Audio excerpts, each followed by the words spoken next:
ऑलिम्पिकमध्ये भारताचा भालाफेकपटू नीरज चोप्राला रौप्य पदक। दुसऱ्या प्रयत्नात फेकला 49.45 मीटर्स लांब भाला। नीरजच्या यशाचं होते देशभरामधून कौतुक। कुस्तीपटू विनेश फोगाटनं अपात्रतेविरोधामध्ये आंतरराष्ट्रीय क्रीडा लवादाकडे अपील केलंय। तिच्या याचिकेमध्ये तिनं संयुक्त रौप्य पदकाची मागणी केलेली आहे। आज दुपारी 1:30 वाजता विनेशच्या याचिकेवरती सुनावणी पार पडणार आहे। भारताच्या हॉकी संघानं पॅरिस ऑलिम्पिकमध्ये कांस्य पदक जिंकत भारताला चौथं पदक मिळवून दिलंय। भारतानं स्पेनचा 2-1 असा पराभव केला। श्रीजेश हरमनप्रीत या विजयाचे शिल्पकार आहेत। ऑलिम्पिकमध्ये कांस्य पदक विजेत्या हॉकी खेळाडूंना प्रत्येकी 15 लाख आणि सपोर्ट स्टाफला प्रत्येकी 7,50,000 रुपये रोख मिळणार। हॉकी इंडियाकडून बक्षिसाची घोषणा। सचिन तेंडुलकरनं ऑलिम्पिक पदक विजेत्या भारतीय हॉकी टीमचं केलं अभिनंदन। उपांत्य फेरीमधील पराभव स्वीकारणं सोपं नव्हतं, परंतु पुनरागमन करत कांस्य पदक जिंकलात त्याबद्दल अभिनंदन। सचिनची एक्सवरती पोस्ट। ममता बॅनर्जी यांनी केलं भारतीय हॉकी संघाचं अभिनंदन। एक्सवरती पोस्टच्या माध्यमातून अभिनंदन करत संघाला पुढच्या वाटचालीसाठी दिल्या शुभेच्छा।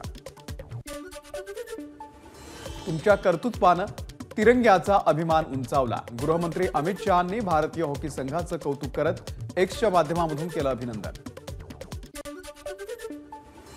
काँग्रेसचे नेते राहुल गांधींनीही केलं भारतीय हॉकी टीमचं अभिनंदन। भारतीय टीमला कांस्य पदक जिंकताना पाहून अभिमान वाटतो। व्यक्तिगतरित्या माझ्यासाठी हा भावनात्मक क्षण आहे, कारण मी या राष्ट्रीय खेळाचा शौकीन आहे। राहुल गांधींची एक्सवरती पोस्ट। संघानं दाखवलेलं सातत्य, कौशल्य, सामंजस्य आणि लढण्याची भावना तरुणांना प्रेरणा देणारी। राष्ट्रपती द्रौपदी मुर्मू यांनी भारतीय हॉकी संघाचं केलं कौतुक। ऑलिम्पिकमध्ये पंजाबच्या कांस्य पदक विजेत्या खेळाडूंना प्रत्येकी 1 कोटी रुपये मिळणार। पंजाबचे मुख्यमंत्री भगवंत मान यांची घोषणा। भारताचा पैलवान अमन सेहरावतला पॅरिस ऑलिम्पिकमध्ये कांस्य पदक जिंकण्याची संधी। प्युर्तो रिकोच्या डॅरियन क्रूजशी होणार कांस्य पदकासाठी आमना सामना। मुख्यमंत्री आणि दोन्ही उपमुख्यमंत्र्यांचे मुख्यमंत्र्यांच्या वर्षा या शासकीय निवासस्थानी बैठक पार पडली। आचारसंहितेच्या पूर्वी विकास कामांच्या पूर्ततेसाठी बैठक झाल्याची सूत्रांची माहिती। पश्चिम महाराष्ट्रामधील भाजपा आमदारांची फडणवीसांच्या सागर या निवासस्थानी बैठक पार पडली। आगामी विधानसभा निवडणुकीच्या पार्श्वभूमीवर बैठकीचं आयोजन। उद्धव ठाकरेंनी बोलावली आमदारांची बैठक। विधानसभा निवडणुकीच्या पार्श्वभूमीवर उद्धव ठाकरे आपल्या आमदारांची चर्चा करणार असल्याची सूत्रांची माहिती। आजपासून राज्यामध्ये हर घर तिरंगा अभियान। 2.5 कोटी घरांवरती तिरंगा फडकवणार। 13, 14 आणि 15 ऑगस्टच्या घरोघरी तिरंगा फडकवला जाणार। मनसे प्रमुख राज ठाकरे यांचा दौरा आज परभणीमध्ये। परभणी, पाथरी, चिंतूर, गंगाखेड या 4ही विधानसभा मतदारसंघांच्या पदाधिकाऱ्यांची घेणार भेट। मराठा आंदोलक मनोज जरांगे यांची शांतता रॅली आज कोल्हापूरमध्ये। क्रांतीस्तंभ, मिरजकर, टिकटी या ठिकाणी क्रांतीस्तंभाला अभिवादन करून रॅलीला करणार सुरुवात।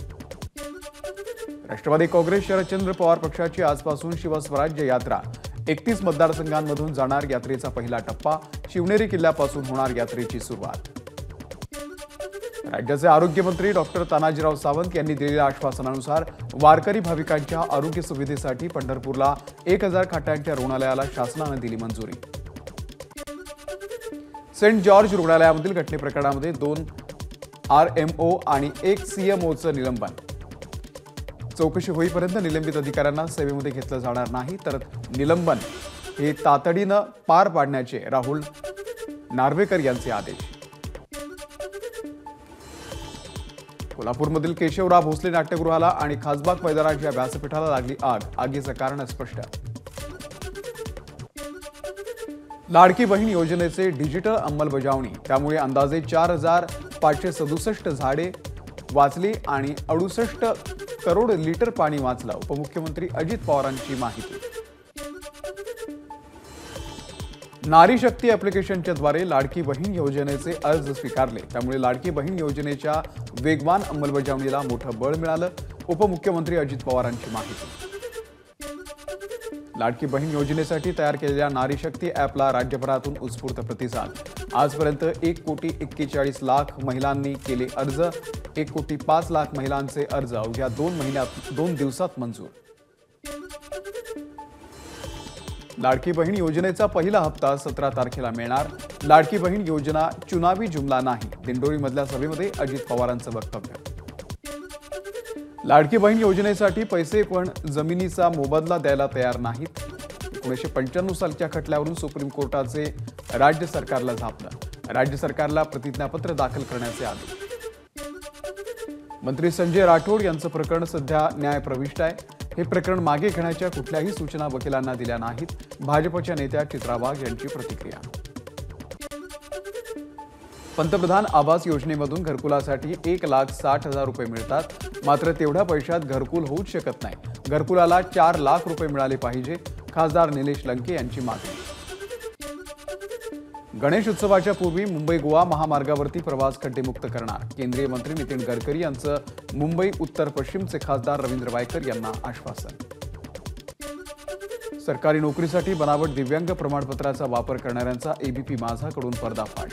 तब्बल 400हून अधिक बोगस दिव्यांग कर्मचाऱ्यांना नोकरी. बोगस दिव्यांग प्रमाणपत्राचा वापर करून अधिकारी झालेल्या उमेदवारांवरती कारवाई व्हायला हवी. विरोधी पक्षनेते अंबादास दानवे यांची प्रतिक्रिया. तर खऱ्या दिव्यांगांना संधी मिळायला हवी, दानवेंचं वक्तव्य. नाशिक महानगरपालिकेचे सेवानिवृत्त मुख्य अग्निशमन अधिकारी लाचलुचपत प्रतिबंधक विभागाच्या जाळ्यामध्ये कायदेशीर उत्पन्नापेक्षा 42% जास्त अपसंपदा निष्पन्न. अनिल महाजन यांच्या घरावरती लाचलुचपत प्रतिबंधक विभागाची धाड. स्वाभिमान गमावल्याचे सोपे उदाहरण म्हणजे उद्धव ठाकरे. भाजपचे प्रवक्ते केशव उपाध्ये यांची उद्धव ठाकरेंवरती टीका. म्हाडाच्या मुंबईमधल्या 2030 घरांसाठी आज लॉटरी. आजपासून अर्ज नोंदणी सुरू. 13 सप्टेंबरला लागणार निकाल. नवी मुंबईमधील 500 चौरस फुटांपर्यंतच्या घरांना मालमत्ता करमाफी. मुख्यमंत्री एकनाथ शिंदे आणि गणेश नाईक यांनी केलेल्या चर्चेमध्ये नवी मुंबईकरांना बंपर लॉटरी. मुख्यमंत्री योजना दूतांवरती सरकारी तिजोरीमधील 300 कोटींचा खर्च. दारोदारी जाऊन करणार सरकारी योजनांचा प्रचार. 50,000 योजना दूतांचाही 6 महिन्यांसाठी नियुक्ती. प्रत्येकी 10,000 रुपये मिळणार मानधन. मंत्री दीपक केसरकर यांनी घेतली उपमुख्यमंत्री देवेंद्र फडणवीसांची सागर बंगल्यावरती भेट. भेटीचं कारण मात्र अद्यापही अस्पष्ट. भारतामध्ये लोकशाही टिकवायची असेल तर हिंदू या देशामध्ये बहुसंख्याक राहिले पाहिजे. ज्या दिवशी हिंदूंची संख्या कमी होईल, लोकशाही टिकणार नाही. आपली ही अवस्था बांगलादेश सारखी होईल. विश्व हिंदू परिषदेचे प्रांत मंत्री गोविंद शेंडे यांचं वक्तव्य. अंमळनेर ते विघनवाडी रेल्वे मार्गाची आज चाचणी. नगर, बीड, परळी रेल्वे या 2 मार्गांवरती वर्षांपूर्वी अहमदनगर पासून ते सोलापूरवाडी दरम्यान चाचणी घेण्यात आलेली होती. दिल्लीमध्ये विधानसभेच्या रणनीतीसाठी महाविकास आघाडीची महत्त्वाची बैठक संपन्न. पुढील महिनाभरामध्ये जागा वाटप झालं पाहिजे, यावरती चर्चा झाल्याची माहिती. भिवंडी नाशिक रस्त्याची आज मुख्यमंत्री एकनाथ शिंदे पाहणी करणार. मुंबई अहमदाबाद हायवे मार्गे येणाऱ्या अवजड वाहनांना थांबवण्यासाठी पार्किंग लॉट तयार करण्याचे निर्देश. ठाणे, पालघर, नाशिक आणि रायगड जिल्ह्यातील महामार्गावरचे खड्डे. वाहतूक कोंडीचा मुख्यमंत्र्यांकडून गंभीर दखल. खड्डे बुजवण्यासाठी रॅपिड क्विक हार्डनर M60 तंत्रज्ञानाचाही वापर. रस्ते दुरुस्तीच्या कामामध्ये हयगय नकोय. नागरिकांना वाहतूक कोंडीपासून तात्काळ दिलासा द्या. मुख्यमंत्री एकनाथ शिंदे यांचे यंत्रणांना निर्देश. नाशिकच्या पालखेड धरणातून मनमाड येवल्यासाठी पाण्याचं आवर्तन सोडलं. पाटाच्या माध्यमातून हे पाणी दोन्ही शहर आणि रेल्वेच्या साठवणूक तलावामध्ये पोहोचणार. नागरिकांना दिलासा. राज्याचे नवनियुक्त राज्यपाल CP राधाकृष्णन यांची ठाकरे गटाच्या शिष्टमंडळाने घेतली भेट. यावेळी विरोधी पक्षनेते अंबादास दानवे, आमदार सचिन अहिर, सुनील शिंदे आणि अन्य नेत्यांची उपस्थिती. अमोल मिटकरी यांच्या वाहनावरती हल्ला प्रकरणी मनसेचे नेते कर्णबाळा दुंबळे यांचा अटकपूर्व जामीन मंजूर. या प्रकरणामध्ये 17 आरोपींना अटक, आणखी 3 आरोपी फरार. विधानसभा निवडणुकीच्या तयारीसाठी काँग्रेसचे नेते 10 ऑगस्टपासून मराठवाडा आणि विदर्भाच्या दौऱ्यावर. प्रभारी रमेश चेन्नीथला यांच्यासह राज्यातील वरिष्ठ नेते आढावा घेणार. वर्ध्याचे अभ्युदय मेघे यांचा काँग्रेसमध्ये प्रवेश। अभ्युदय मेघे हे भाजपचे नेते तथा माजी खासदार दत्ता मेघे यांचे पुतणे। विधानसभा निवडणुकीसाठी मुंबई उपनगर जिल्हाधिकारी प्रशासनाकडून तयारी सुरू। प्रशासनाचा मतदार यादी पुनर्निरीक्षण कार्यक्रम। मुंबई उपनगर जिल्हाधिकारी राजेंद्र क्षीरसागर यांची माहिती। चिपळूण संगमेश्वर मतदारसंघामध्ये महायुतीमधील अंतर्गत वाद चव्हाट्यावर। शिवसेनेचे माजी आमदार सदानंद चव्हाण यांनी मतदारसंघावरती दावा केल्यानंतर भाजपने देखील उमेदवारीची केली मागणी। लातूरमध्ये कृषी सेवा केंद्रातील खत बियांचे नमुने नापास। कृषी विभागाकडून कारवाई। कृषी विभागाने तपासणीसाठी घेतलेली 30 कृषी केंद्राचे नमुने नापास। त्यामुळे या 30 कृषी सेवा केंद्रांवरती कारवाई करत कृषी विभागाने दिली सक्त ताकीद। छत्रपती संभाजीनगरला पाणी पुरवठा करणारी जलवाहिनी संभाजीनगर पैठण महामार्गावरच्या फरोळा गावाच्या जवळ फुटली। फुटलेल्या जलवाहिनीमधून हजारो लिटर पाणी वाया। शहरातील पाणी पुरवठा विस्कळीत होण्याची शक्यता। 10वी मध्ये शिकणाऱ्या श्रेयस नगरकरचा संशयास्पद मृत्यू। स्वतःच्याच हातातील बंदुकीची गोळी लागून श्रेयसचा मृत्यू। श्रेयसची हत्या की आत्महत्या या संदर्भात संभ्रम।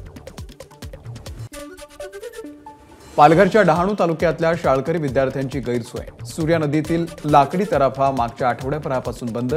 भवाडी कोसेसरी या परिसरात 8 ते 10 गावपाड्यांच्या विद्यार्थ्यांसह नागरिक ये-जा करत होते।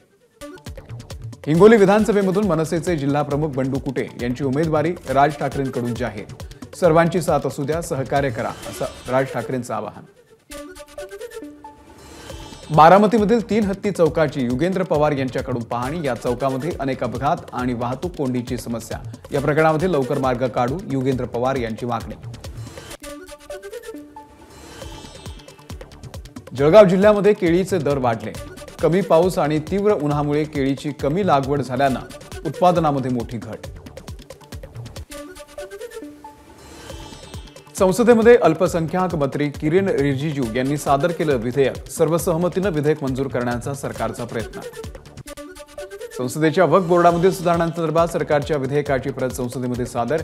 मुस्लिम महिलांसोबतच बिगर मुस्लिमांनाही मिळणार वक्फ बोर्डामध्ये प्रतिनिधित्व। खऱ्या अर्थानं मुस्लिम समाजाला न्याय आणि प्रतिनिधित्व मिळण्यासाठीच हे विधेयक। वक्फ बोर्ड विधेयकाला खासदार श्रीकांत शिंदेंची प्रतिक्रिया। वक्फ सुधारणा विधेयक लोकसभेमध्ये चर्चेसाठी आणण्याच्या पूर्वी केंद्र सरकारनं सर्व पक्षीयांना विश्वासात घ्यायला हवं होतं। सुप्रिया सुळे यांची सभागृहात माहिती। नाशिक शहराजवळच्या राका कॉलनीमधील घरामध्ये 57 लाखांच्या दागिन्यांची चोरी। 24 तासांच्या आत आरोपींना अटक। क्राईम ब्रांचमधील मधुकर कड यांच्या टीमला 75,000 रुपयांचं बक्षीस। नंदुरबारमध्ये आज आदिवासी गौरव दिनाच्या निमित्तानं कार्यक्रमाचं आयोजन। कार्यक्रमाच्या पूर्वसंध्येला राज्यभरातील आदिवासी कलाकारांकडून नृत्याचं सादरीकरण। गडचिरोलीच्या पुराडा गावामध्ये रस्त्यांकडे ग्रामपंचायत प्रशासनाचं दुर्लक्ष। नागरिकांना रस्त्यावरच्या चिखलामध्येच धान रोवणी करत केला प्रशासनाचा निषेध। पूजा खेडकर प्रकरणामध्ये दिल्ली हायकोर्टामध्ये आज सुनावणी। अटकपूर्व जामीन मिळावा यासाठी सुनावणी। पटियाला हाऊस कोर्टानं फेटाळला होता पूजा खेडकरचा जामीन अर्ज। सुप्रीम कोर्टामध्ये हिजाब बंदीच्या विरोधामध्ये सुनावणीसाठी तयार। मुंबईमधल्या आचार्य आणि मराठे कॉलेजमधल्या हिजाब बंदीच्या विरोधात आज सुनावणी। मुंबई गोवा महामार्गावरच्या कामथे रेल्वे स्थानकाच्या समोर उभ्या कंटेनरला ट्रकची धडक। या अपघातामध्ये ट्रकमधील दोघांचा मृत्यू। परभणीमध्ये निवडणुकीच्या दरम्यान ठाकरे गट आणि भाजपमध्ये आरोप प्रत्यारोप सुरू। शिवसेनेची केलेली विकास कामं भाजपनं अडवल्याचा ठाकरे गटाचा आरोप। रत्नागिरी जिल्ह्यामध्ये गेल्या 6 महिन्यांमध्ये आढळले डेंग्यूचे 217 रुग्ण। मात्र सध्या रुग्णसंख्या आटोक्यात असल्याची माहिती। गणपती बाप्पाच्या आगमनासाठी उरला अवघा 1 महिना। बाप्पाच्या मूर्तीवरती शेवटचा हात मारण्याची मूर्तीकरांची लगबग। बोगस दिव्यांग प्रमाणपत्र प्राप्त करून शासकीय नोकरी मिळवलेल्या आणि शासकीय प्रमाणपत्र मिळवून देणाऱ्या शासकीय यंत्रणेतील जबाबदार व्यक्तींवरती कारवाई करा। आमदार बच्चू कडू यांचं मुख्यमंत्र्यांना पत्र। आमदार बच्चू कडू यांच्याकडून ई-रिक्षा देणाऱ्या समाज कल्याण अधिकाऱ्याला मारहाण। अंध अपंग व्यक्तींना उदरनिर्वाहासाठी दिलेल्या रिक्षा पहिल्याच दिवशी बंद पडल्या।